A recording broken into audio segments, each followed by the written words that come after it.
Assalomu alaykum. Qaranglar, hozir shunaqa gap bo'lyapti.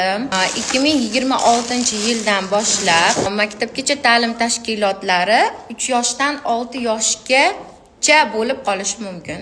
Ya'ni maktabga tayyorlovchilarni endi maktabni o'zi tayyorlab beradi.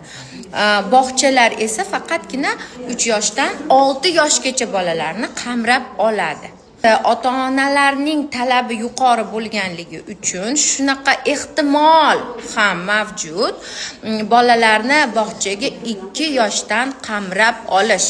Bu juda ham ko'p ota-onalarga yoqib tushsa kerak. Agar ota-onalarning shu ehtiyojlari ham inobatga olinadigan bo'lsa, menimcha qonun va qonun osti hujjatlarimizga o'zgartirishlar kiritilishi ham mumkin.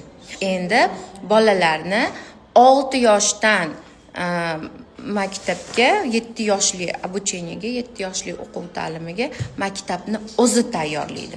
Bu degani maktabga tayyorlov guruhlari qisqarib ketdi emas, faqatgina maktabga tayyorlov guruhi bo'lmaydi-da, kichik guruh, o'rta guruh va katta guruhlar mavjud bo'ladi. Bo'ldi.